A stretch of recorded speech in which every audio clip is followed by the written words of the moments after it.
The year is almost over. Cannot believe that the week runs so fast.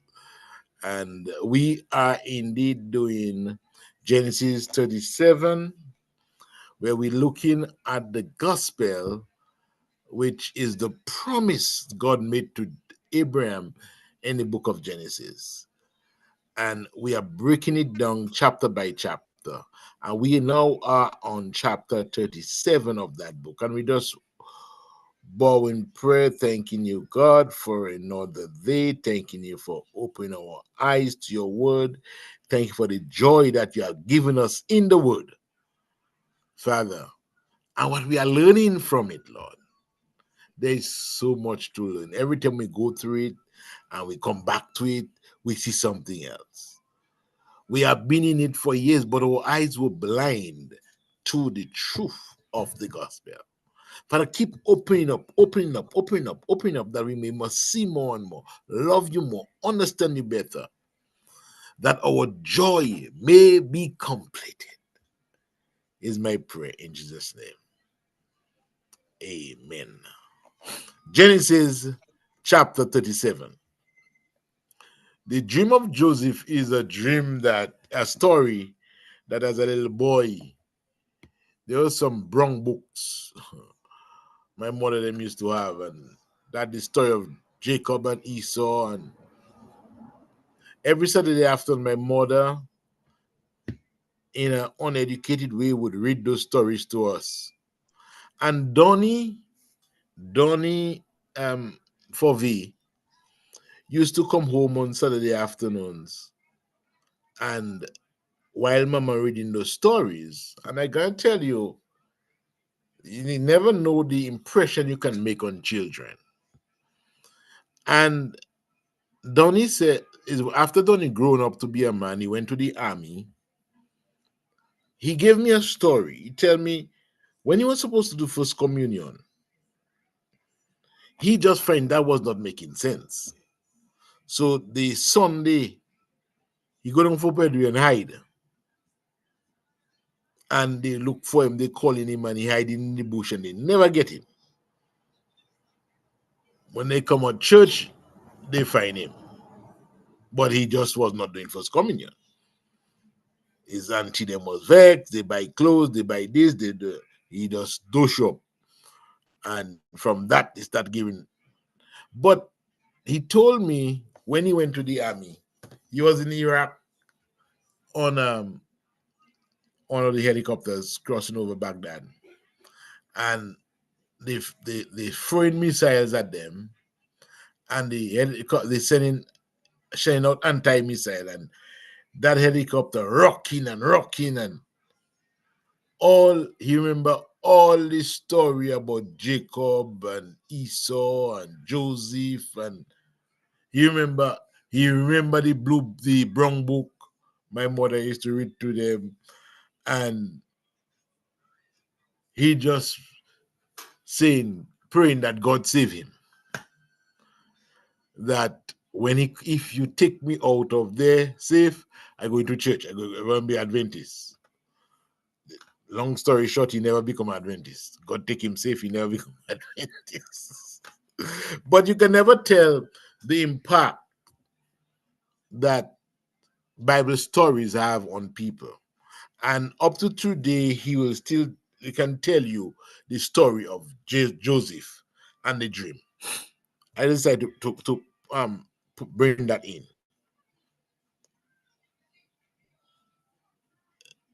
Genesis 37, verse 1.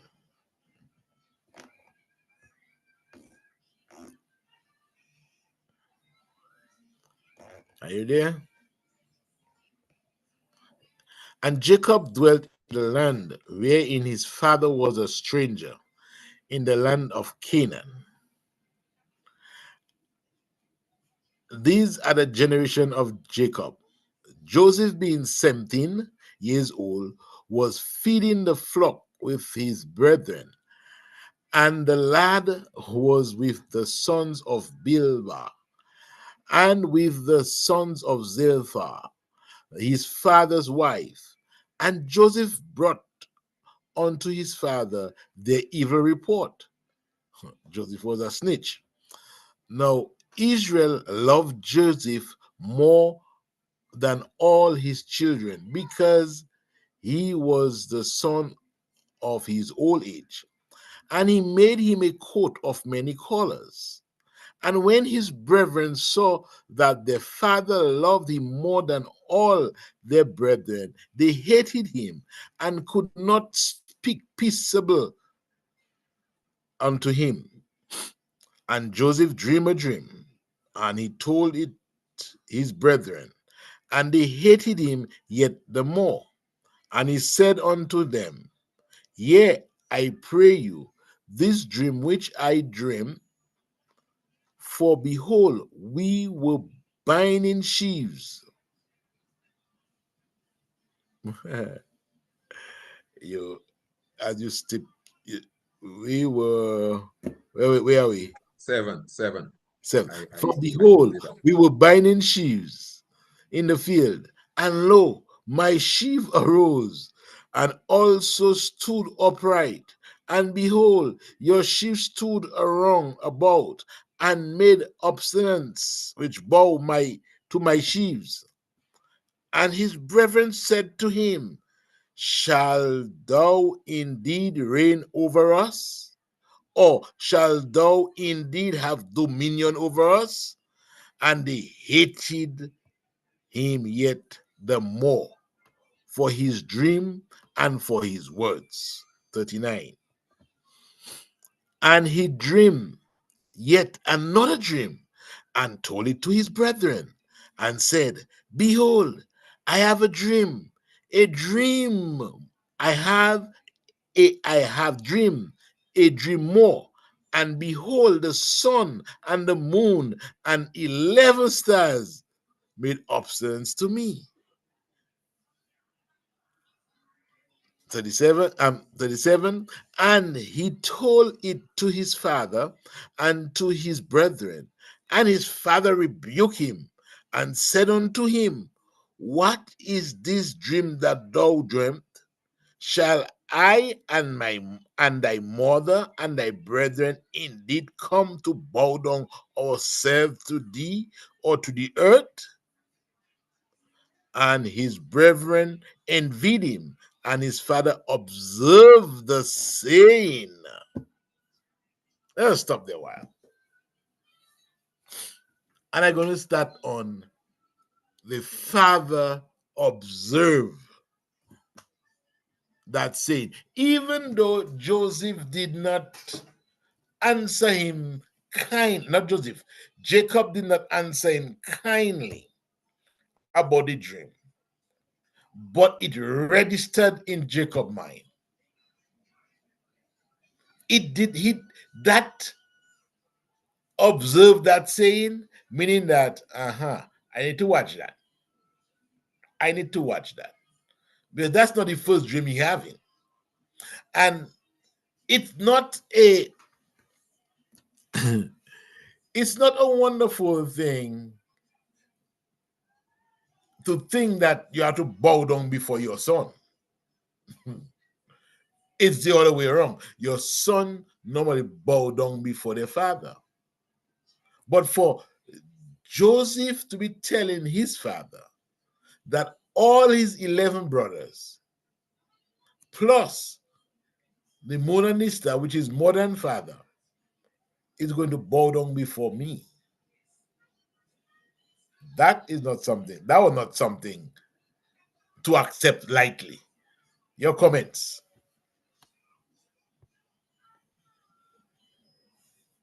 Anybody?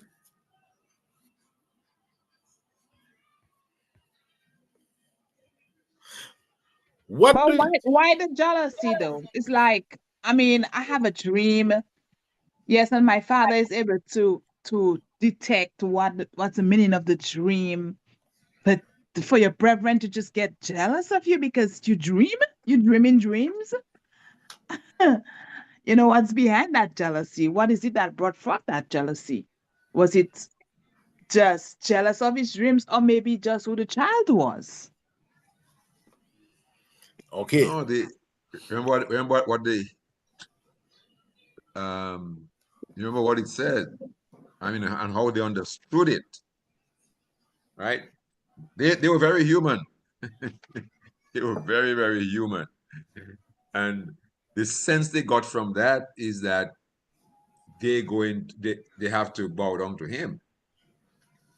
They are the Hmm. ones they have to be like servants before this guy. That did not sit well with them. As Ellison said, it's supposed to be the other way around. So that didn't sit well with them at all, at all, at all.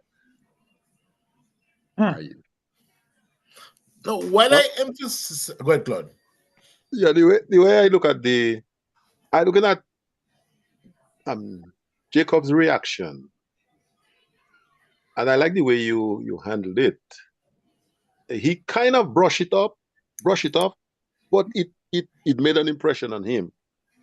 Um, the Jacob himself is no stranger to dreams. I mean, one of the famous dreams he had when he rested in Bethel was, Mm-hmm.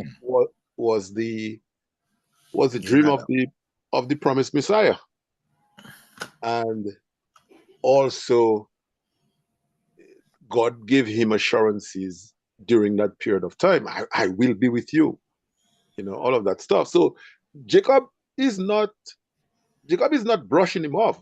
Jacob has an experience with God, and Jacob is looking at his own life himself and how many times that God had visited him in dreams and spoken to him. So I think the whole what was a sort of a quasi turner for Jacob, for Israel was the fact that he had to bow to the little boy, and it, I don't think while he kind of looked at it away, but he knew there was something to what the little guy was saying. The little boy, his young boy, 17 years old, he knew that there was something to that.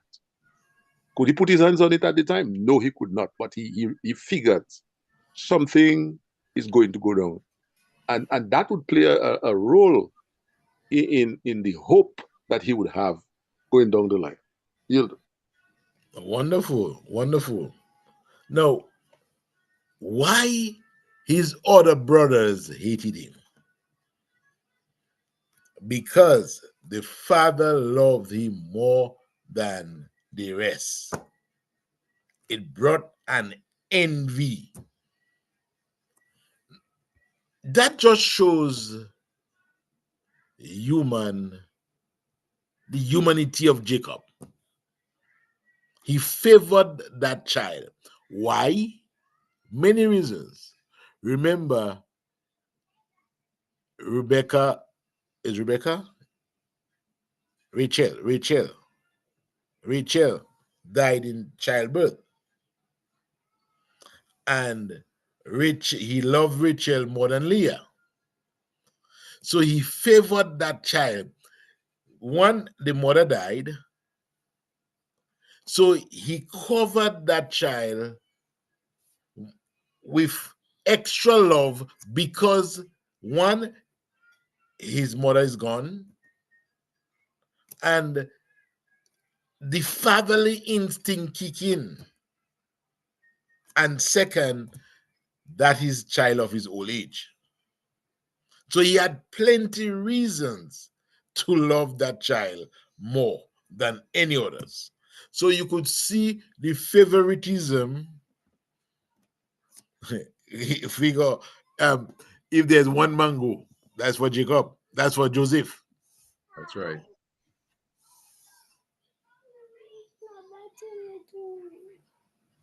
If there's one something, it is for the favorite child.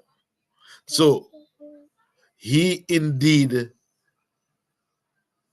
that made the other children angry, jealous, and on top that, he coming with some dream that they can interpret, that they will bow to him. And thirdly, the father gave him a coat of many colors. I want you to note a coat of many colors is expensive because back there is basically two colors they really had. The popular colors, white and purple. And to have a coat of many colors, it takes money, rich people that have that. And Joseph growing up much more privileged than all the others. They just have plain coats, and Joseph have one with many colors, showing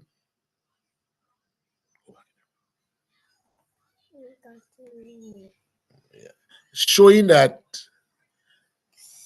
the favoritism is there.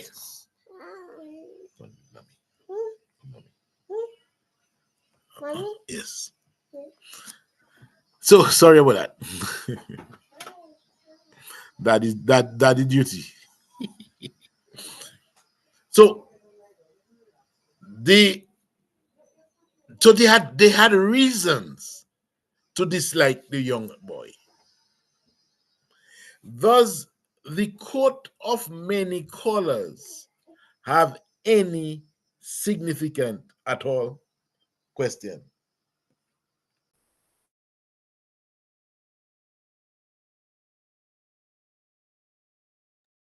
Before I answer that, I want to look at 2 points. Jacob has gotten a beating over the idea of um, favoritism with his children, the 12. As a man with 5 boys, but every child have a trait. Every child has a personality, and within all of the kids, there is one that you will connect with more than the rest, particularly if you have a lot of kids. And so Jacob is many times it has been viewed as kind of a negative, but I think it's not until you have a few yourself and you interact with them, then you could kind of put yourself in the place of Joseph or any other person and see how that plays out itself. I never see him as a guy that show favoritism to a kid.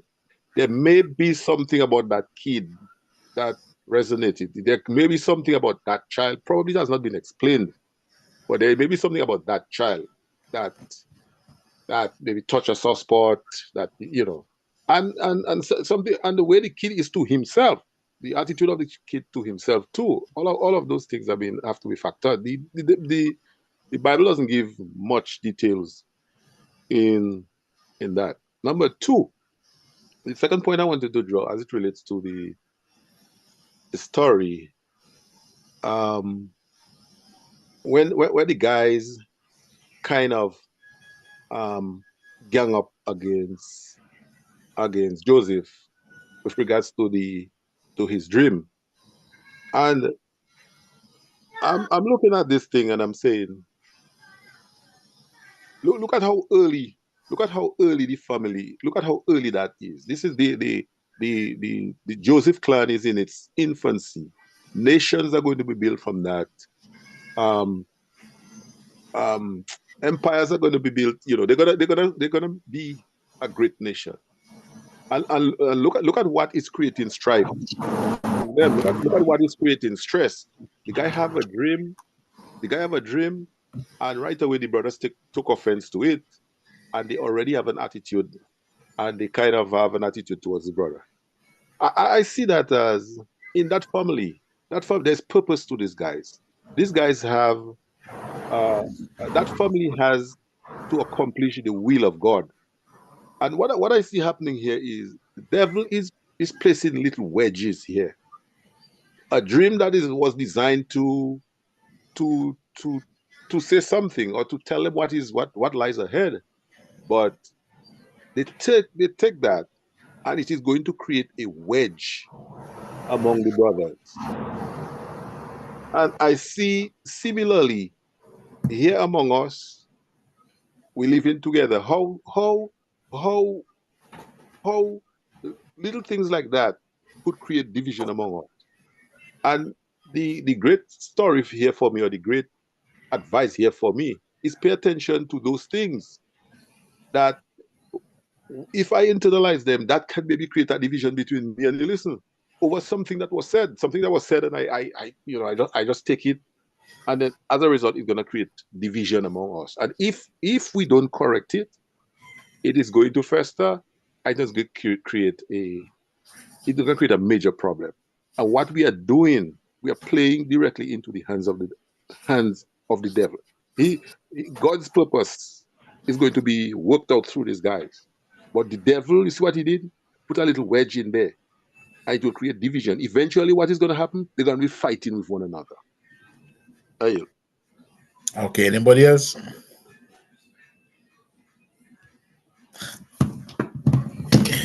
Do you know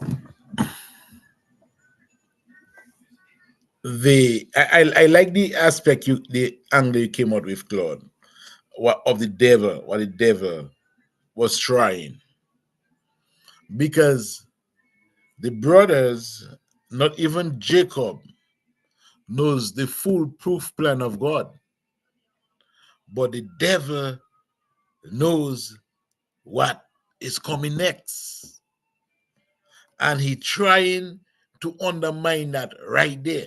The court of many colors is a representation of leadership, a representation of kingship, of authority, of favoritism. It represents plenty to the brothers. And maybe Jacob did it just in special love and care for his son. He's retired now. He don't have to go to the field. He have time to do that. He do it. But to the brothers, they see Joseph leading them out. They see Joseph might even get the inheritance. And let me tell you, they knew from long time that Jacob had loved Joseph more than their mother. They knew that. And there had to be that strife in between. And the devil capitalizing on the human error to bring forth his plan.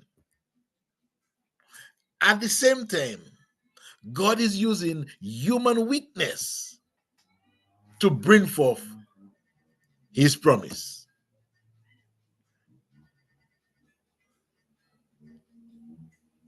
Comment, anybody? Okay. Verse 12.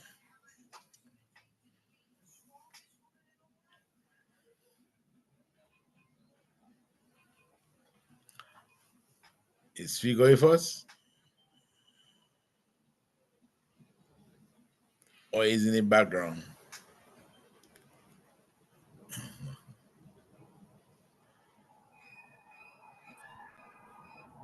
Verse 12.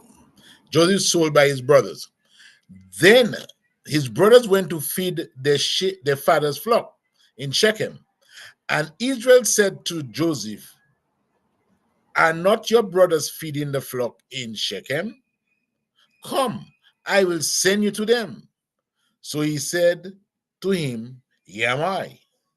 Then he said to him, please go and see if it is well with your brothers and well with the flock. Then he said to him, please go and see if it is well with your brothers and well with the flock, and bring back word to me. So he sent him out of the valley of Hebron, and he went to Shechem. Now a certain man found him, and there he was wandering in the field. And the man asked him, saying, what are you seeking? So he said, I am seeking my brothers. Please tell me, where are they feeding their flocks? And the man said, they have departed from here, for I heard them say, let us go down to I almost say Dodan, Dothan. So Joseph went after his brothers and found them in Dothan. Now, when they saw him afar off, even before he came near to them, they conspired against him to kill him. They said to one another, look, this dreamer is coming. Come, therefore, let us now kill him and cast him into some pit. We shall say, some wild beast has devoured him. We shall see what will become of his dreams. Move up, figure.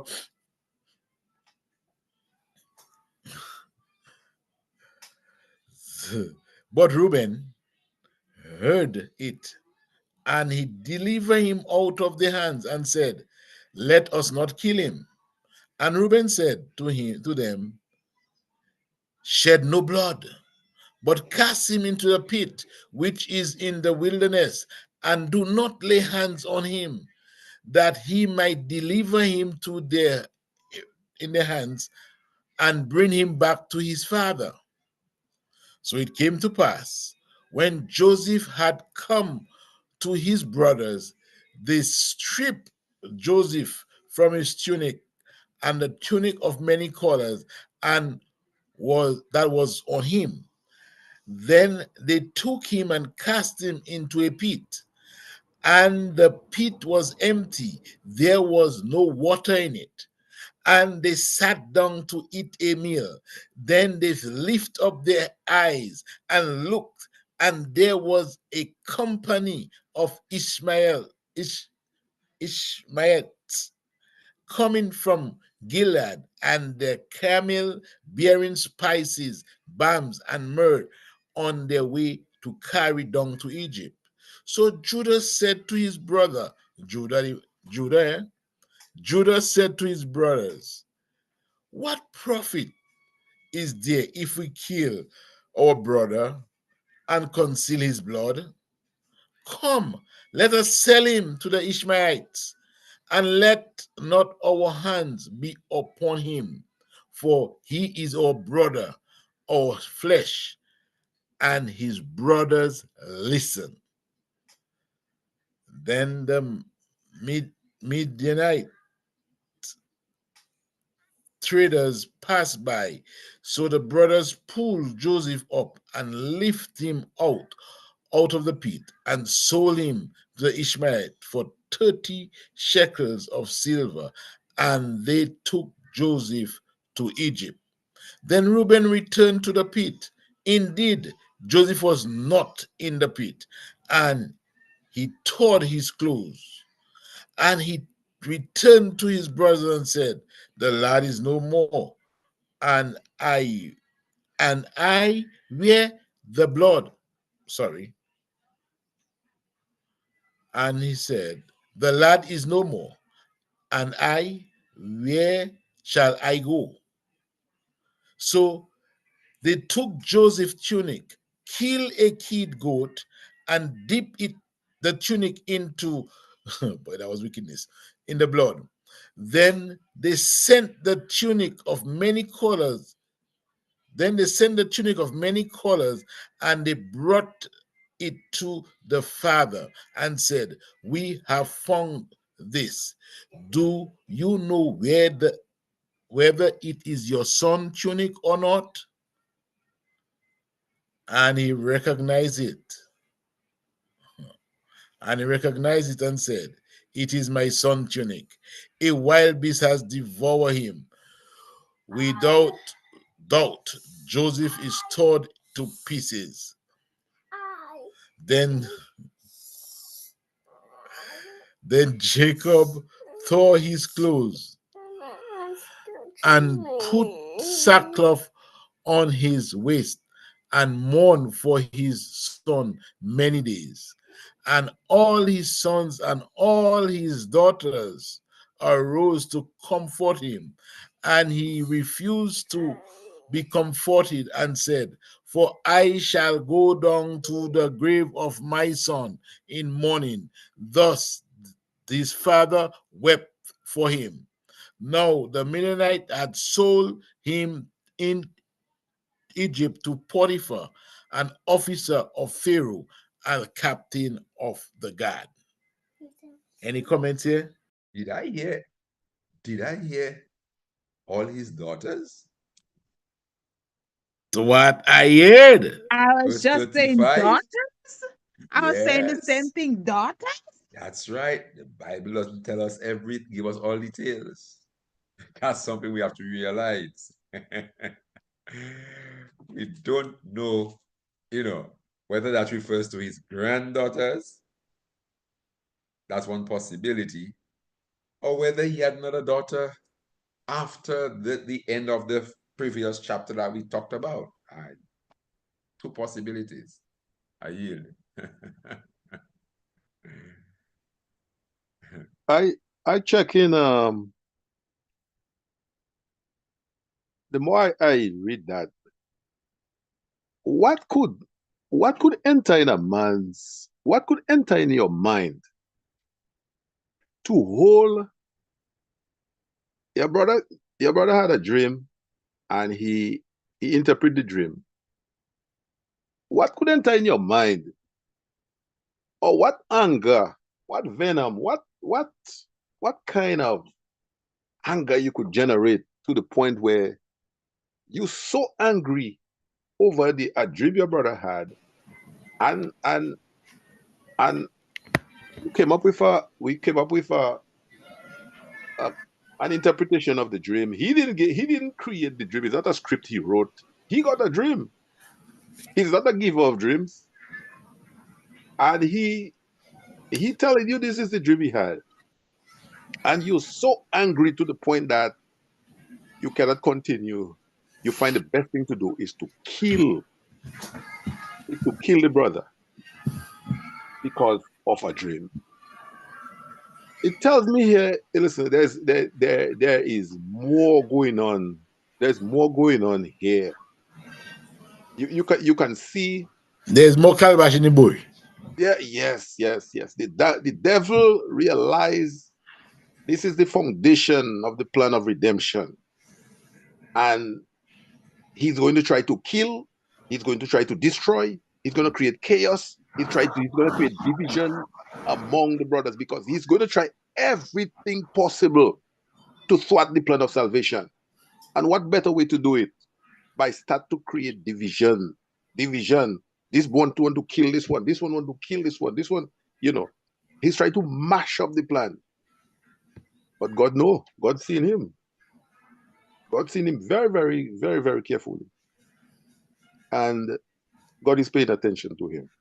Now, when you look at the way that the story is set up, them boys living in Hebron, they need land. They need a lot of land because their flock is growing. They're growing. They're expanding.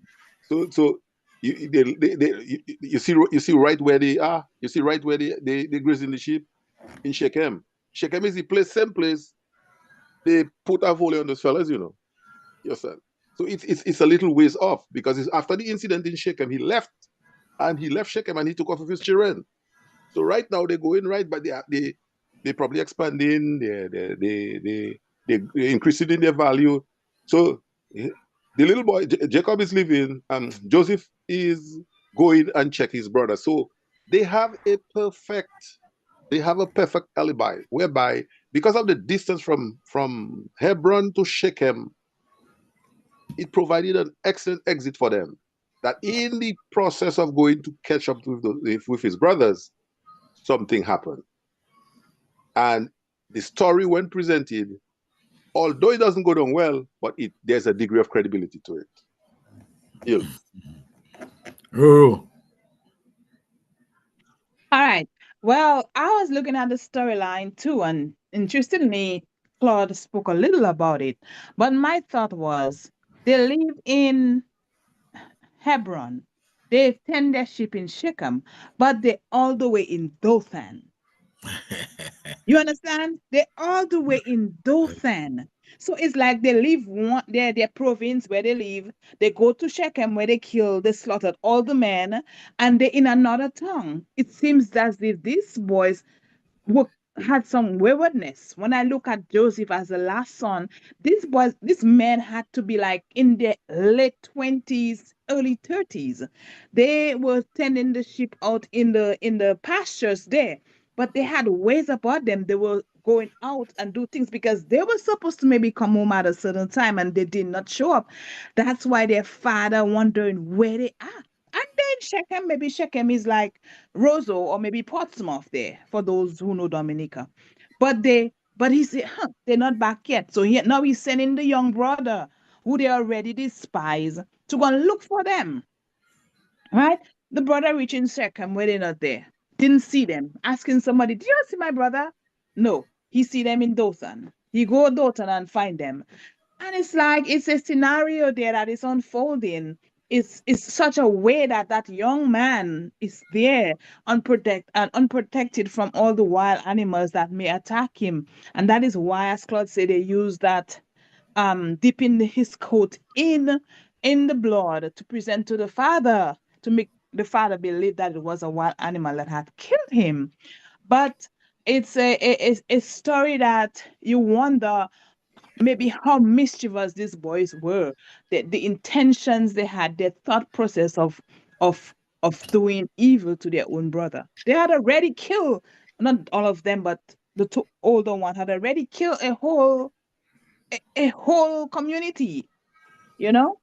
Them So shake him. Them shake him. yeah, they already killed, they were killers already. So they were already having evil plots. no. Now, Look at that. listen, before Wait. you go, um, with Roro's point, you see, I don't have a problem with the in Shechem and the Dothan, and I'll tell you why. Um, the if these guys are increasing in value, their portfolio is increasing, they're gonna need land. They're gonna need land, and if you observe with Jacob and Laban, when Jacob when Jacob start to increase, when Jacob value start to increase, God start to bless him. He had to remove his herd from Laban. Mhm. So what happened is that he had to take he had to go and get new territory, go and get new grazing space for his land. We saw that also with Lot and Abraham. As one increased, there was strife between their herdsmen, and so in order to avoid this, the sheep have to drink water, those goats have to drink water, they need grazing land. So in order to avoid that strife between them, I believe that justified they go in. Number one. Number two, the area they're in, being Shechem or in the communities, there might be other headsmen there too as well. So they try to get into an area where they're not really messing with other people, but they get in a little new territory that they can stay there in peace. Their little sheep can drink, they can eat their food, and they expanded. So that's the justification I gave to the fact that they would move far because they are in communities, they're in an area that is already inhabited with people, and those people have their lifestyle, their livelihood as well. Yield. First of all, what I saw is that Jacob is home and he's thinking about his sons. And he has a little snitch at home that rat on the boys. I imagining, visualizing that when they were going, they did not want Joseph to come because Joseph have a habit of going back and tell the father everything those boys do. So they left him. Now Jacob is sending him to go and see if everything is okay for me and come back and bring word to me. None of us like that. Claude, you will not like that if Benji doing that to you because you know what you're doing. And Yes, if I know what I'm doing, yes.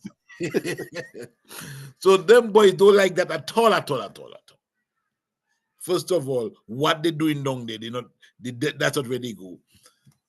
They will go drink beer, they will go, they go be a Woman, prostitute, and Joseph is going to relay everything to his father. So, plus his dream that they are to bow to him, but listen to the word they use. Let us see what is going to happen to the dream. Remember, we are on the promise.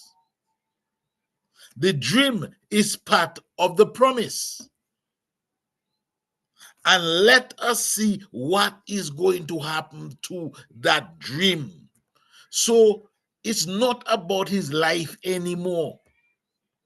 So you can see a force is behind them. And the force is external. It's the devil. He's trying to shut down the Messiah. He's trying to shut down what God told Abraham. If we kill him, that dream must dead. Did you get that? No. In every camp, there's some people with common sense. Reuben decide, no. Let me put a plan in place. Let us put him in the pit. And Reuben try his best to lead them away from the pit so he can go back to the pit and double cross them. Only to find out when he come, pit empty. Because his plan failed. But did it really fail? Or was God securing his promise? Judah, on the other hand, came up with a bright idea.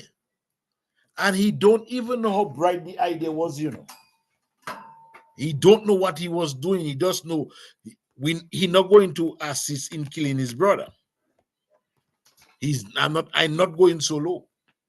What I'm doing, let us sell him. My question to you, was it God's plan that Joseph go down to Egypt?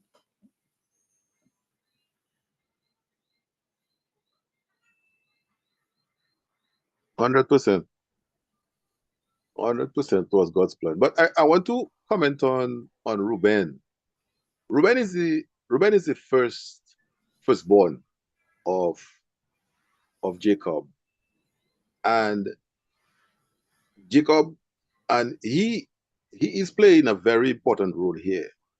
The birthright is upon him, and he has the responsibility of Jacob. You understand? He's the face of continuation. He's the face of responsibility. He's the face of of holding things together by virtue of who he is. So he steps in, and when he acts, it looked like everybody listened to him. But for a minute, chill out on the guy, So at least they respecting that part of the family structure where Reuben speaks and the rest of them listen. So and with Judah, we see Judah start to shape up. Who Judah would be and what Judah represents start to take form. Yield. I like that. I like that. What Judah represent start to check form. But the question was, I missed the question. Yeah, was it God's plan? Claude said yes, it was God's plan. But you see how God works in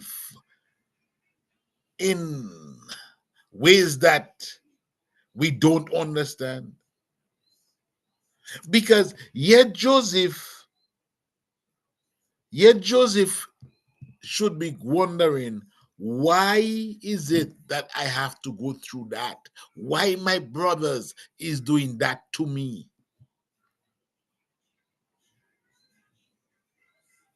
Why God had to give me that dream that they would want to kill me for that dream? Why? I don't deserve that. But yet it's God's plan. I remember a prayer David prayed, and when God told him, gave him to choose this punishment, either man judge him or God judge him. David tell God, judge me, you'll have mercy. Man will have no mercy. Sometimes the way God operates, our brain just cannot come to the realization at the time it's happening. That's why you need complete reliance, complete dependence upon God. Let God fight the battle and you stay out of it. Crying, forcing, fighting sometimes just don't make sense. But Joseph was in a position where he could not fight. He was in a position he could not force, because the alternative, what they would kill him. If that man, it didn't sell him, he would be dead. So right now, Joseph have a steal of a deal with his brothers. A steal of a deal with his brothers. Because God told him, they planned that they were going to kill him. So, any comments on that? Yeah. Listen, to your point earlier on, every plan has an end. And from planning to the end or the fulfillment, the space in between is the means by which the plan is going to be executed. Now, the means by which this happens is the reality of our existence, is the reality of the post-Adamic world.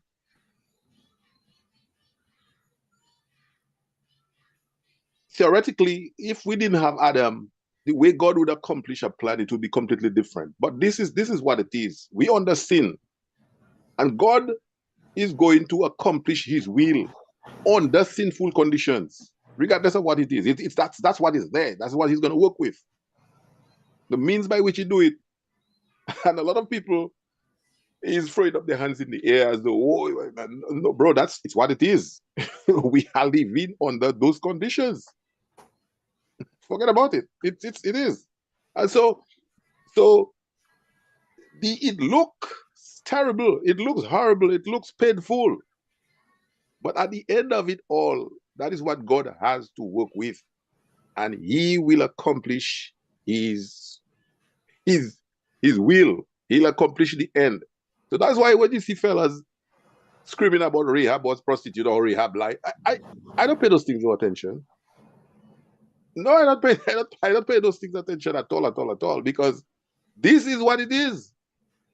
This is what it is. God works with it because this is the existing condition. I yield. The other thing I want to comment. Just to comment. If as Claude was saying, Claude, suppose he didn't work with a prostitute, who would he have worked with? In other words, the next person in line, what kind of person is that? But a Exactly. sinner. I don't see that. But a sinner, another sinner of a different type, of a different lifestyle, of a different behavior, a different manifestation of sin. That's what he has to work with. Point taken. I And point taken to figure. Now, Joseph, Jacob, daughters. Why? What's the? Is there a mistranslation? Is there? What do you think of Jacob daughters when only one daughter was mentioned?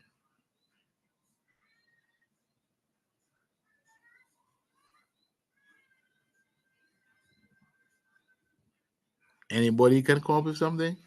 Well, Only right now one. we can't say much because they're not telling us anything that all the Bible is now saying daughters. So what can we say? We not is there anywhere we have proof that Jacob had other daughters? We don't. So what can we say? There's never a place where it says he only had one daughter. But listen. The deduction we're making here, it has to be a rational one. And the Anglican approach with that is the amount of people that went down to Egypt. The sum total was 70. He starts off with 4 wives and 12 sons. So the sum total here and a daughter. So 12 and 4, 16 and 1, 17. He leaves Haram with 17. And he departs into Egypt with 70. So do the math. Do the math. grand Yes, and great that's true. grandchildren. Good math. Grandchildren, all Great the great Cannot sons. grandchildren. It cannot be all boys. It's impossible for it to be all boys. It So could, you it know. doesn't record the girls in there. Those boys It, married, they had it wives, who could. knows, and their Exactly. Exactly. It girls could. had to come Exactly. in. Exactly. Grandchildren. No, It could. But each of the boys would have had their set of children and their grandchildren. And no, some of them maybe had more than 12. no. It also could mean that the daughters could be daughter-in-law. That Daughters-in-law. too. Also, what I recognize from Bible writing is that a daughter is only mentioned when there is something about her. Thing to say about Right. her. Mm-hmm.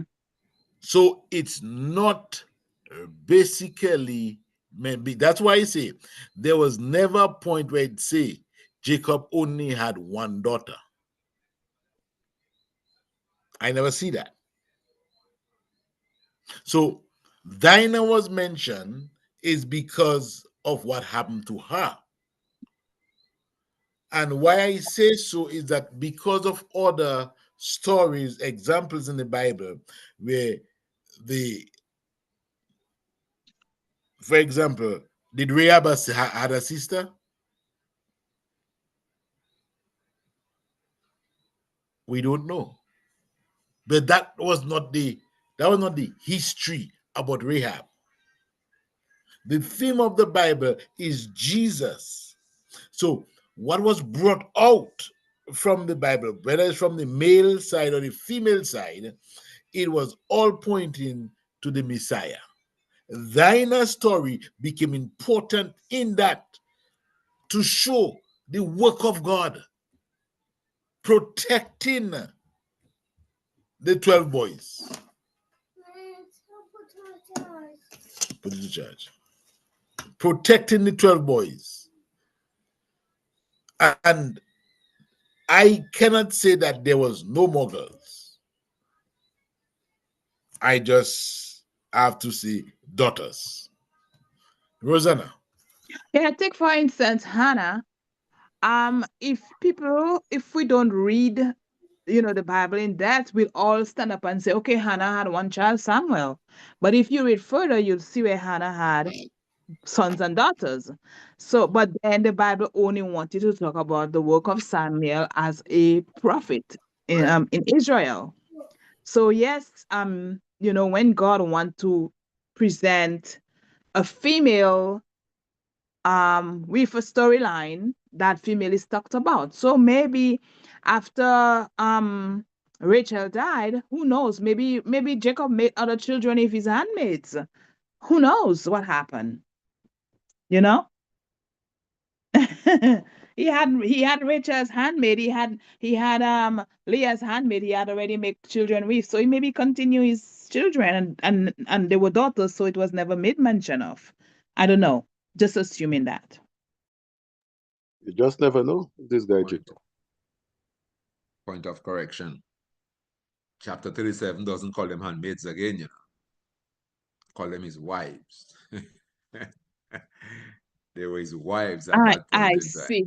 time. I see. Yep, So they So get a promotion then. they yeah, were wives. The I time they had see. children with them, they call them wives. When they were passed on, they were passed on as handmaids. But from the time he had children with them, they were These spoken of wives. as they were his wives. Can Yield. I just say something? So when we were taught in church that Jacob had just two wives. Jacob had four wives.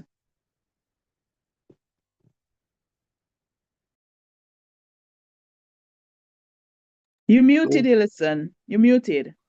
That's why I always say religion mess us up. Roro, those were good numbers as far as I'm concerned. Wow, not bad at all. Though you see, because what religion tried to protect us from is understanding that it was okay, it's not wrong. No, you religion trying to make us believe it was wrong what Jacob did.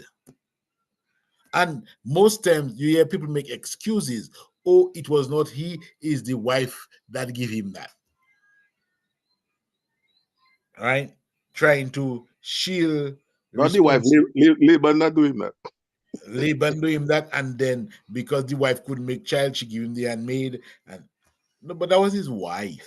He was not retarded. He was in his That's right right. mind. There was no retarded. God did not leave the promise in no retarded man. And at Okay. the end of the day, I don't think Jacob had an argument with that. I don't think. But so what I see coming up to the end is that the promise is being played out piece by piece, climbing to the climax. And the devil is attacking it from the inception, from get go. He's trying to cut off the supplies. I don't know, the devil knows exactly, all can know the end from the beginning or the beginning to the end. But he's smart enough to know that God is on a mission. And he allowed the guys, put in the guy's mind, let us see what the dream is what going to happen to the dream. That tells me that in their mind, that dream meant something to them. It was not just any dream. They thought about it, and they hated the idea that they would have to bow to their brother. So let us kill him. Let's send him away and see what happened to the dream. Not knowing that what they were doing, it was allowing the dream to work. God's plan is coming through in your life, no matter what somebody put in your way. When God put a plan on you, is like is like a laser dot following you wherever you go. And no matter what happens, God plan will work. Because God told Abraham, I will, not you and I will. I will bless you. I will protect you. I will be with you. I will save your children. Your children, your descendants will be great. Your descendants will have that land. Abraham don't have nothing to do to protect that. Is God going to do that? God told it to Isaac. God repeated to Jacob. And it's God who was in Reuben. It was God who was in Judah to get it to work out in his favor. God always have somebody to work things out. You see that man that told Joseph where to find his brothers? Couldn't God tell the man to tell Joseph, boy, go back? Set an angel tell him, go back? No, God wanted them to find. Because that was God prompting to tell Jacob to send Joseph to meet them. Jacob did not know he was not going to see Joseph for a number of years again. God knew. Manela. I have a point after Manila. Take your water. Question based on what you said. When God has a plan for your life, no matter what you do, no matter where you go, whatever, the plan has to come to fruition. How do we mend that with premature death, as written in Ecclesiastes, I think, which says a fool dies before his time? It can be that God had a plan for your life. You chose the wrong companions. You chose the wrong things to eat, or you found yourself where you were not supposed to, and death hits you. Anybody if I can respond to that. The promises that we see in the Bible, they're not made to everyone, you know. And an unbeliever in Christ can't claim a plan of God for their lives. They live, you know, they live from day to day, they eat, they drink, etc. And when they give their life to Christ, they have a promise of God on them. How it works out, we don't know. But the Bible does say a fool dies before his time. That's the fool says in his heart, there is no God, just as an example. There is no God. So he lives by the power of God, yes. But then he says there is no God, and he just dies. He may do something foolish, and he dies without having done anything in the cause of God, without having been any positive influence. He just lived and died. But that would not have been God's plan for the individual in the first place. I don't know. I don't know. What I know is God's that plan for us, is that we be saved. That's right. He wants all of us to be saved. That is his plan. Right? People can choose to respond to that, move in that direction or not. And I'm saying if they don't move in that direction, then they are pretty much at the mercy of the devil, you know. Right? Although God have to give permission for him to take their lives. But they are pretty much at the mercy of the devil. That I agree with. But if God has a plan for Manila to go to Africa to deliver people who are locked up in darkness. Nobody can stop that. Whether I Agree. vote for it or not. Whether Agree. Figo decide he don't want her to go, her boss says she not going, the government of St. Lucia say she not leaving St. Lucia, Yes, sir. she will get there. Now, how would Manila know that is what God wants for her? She might not know. She might not know. Not That's what necessarily. Not necessarily. You know. the God. fact I use might is not necessarily already. Yes. Because Might. He didn't say she would not know. She might not know. because she has that burning thing in her. She'll have that burning thing in her, and despite the obstruction, one after the other, she overcomes them. She overcomes them. That doesn't mean she'll say, "Boy, you see, what the hell am I doing?" Might not But even, eventually, she picks herself up and she goes right ahead. she might not even have a burning thing in her.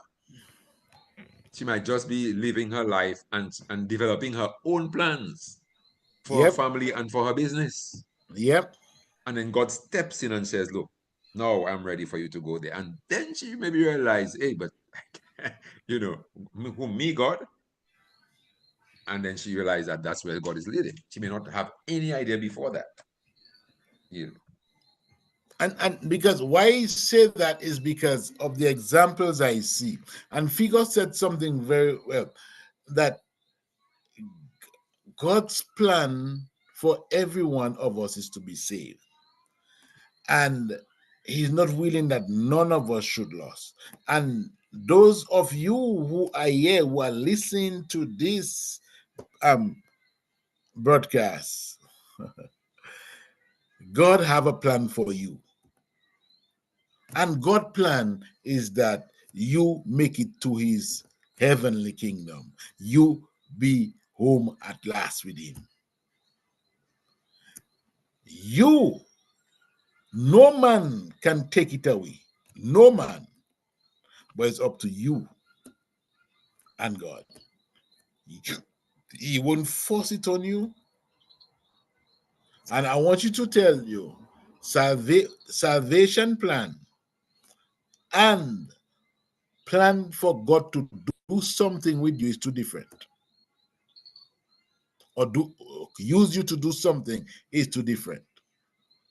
God can want to use you in a certain field. It don't mean that you will be saved. It don't mean that you'll be saved. There are a lot of people that have done a lot of things for God who will not be saved. There are a lot of people who cast out demons in God's name, who heal people and will not be saved. Do not mistake salvation with God working in people. Figure. Thank you. Thank you very much for that. I have a point of thought. That's why I titled next week's study, Pharaoh in God's Hands. God used certain people to do. I will just echo what you said, to do various things, because you see, he has the story, he has the last chapter written, he has everything, and he can employ people to do things all along the way. Their response to him will result in their being in his kingdom. But some may not respond. They may just be instrumental in carrying out certain things along the way, certain purposes. So I appreciate that. But the point I wanted to make with the brothers, the same sin that Lucifer had is the same sin he infected the brothers with. The one Yes. and the one of pride. Yes. He did not want to bow down before God, before Jesus. God commanded the heavens to and the heavenly host to worship Jesus. And he said he'll exalt his throne. He couldn't get to that point. And here we see now the brothers couldn't get to that point of of I don't want to use the word worship, but to acknowledge their brother in that way, and that created chaos among the brothers. He used that as a way to divide, to tear. The same way he tear up with his pride, he infected heaven and he tear heaven apart. Man, in the plan of God on earth, he playing the same trick. Same trick. The same old card, he playing it right back in the foundation. Tear it. Look at what he did. Holding things against this guy, ultimately want to kill him. Thank God for Reuben. Bible says he was a liar and a murderer from the beginning. It is playing out. Yield. All right. Brethren, 637, I will tell you that the working of the promise of God, it's just amazing to see how it's worked. It's amazing to see how we missed sinful men fulfilling God's will. I missed all my life growing in church that believing that I had to be sinless in order for God to work out his plan in me. Not looking at examples upon examples in the Bible that it was sinful men God used. And if only God had made the boys of Jacob to be perfect men, you and I would not have no place in Christianity. If Jacob's sons had done what was right all the time in our eyes, not in God's eyes, in our eyes, that tells that this last day people who follow in Jesus Christ, who are called Christians, would just be wasting our time because we'll not be able to match up to them. But because he used men broken down with sin, men whose lifestyle were worse than yours. Just imagine one of Jacob's sons slept with his wife. Things that you will not even think about. And that man's name is written on the gate in heaven, in the New Jerusalem, rather. That tells me that your name is also in the Lamb's book of life. Not because you live a sinless life, but because you surrender to Jesus Christ. These guys' names are there because they were descendants of Abraham who eventually overcame, like their father Jacob, but who struggled all their life with sin, like you and I. Don't give up on that work that you have with God. Sin is not your problem. Sin is God's problem, and He deal with it already. Don't never give up because of sin. Never give up because of sin. That is foreign to some people, but you who are listening to me knows that is true. Thank you for your blessing. Thank you for your grace and your mercy. I pray.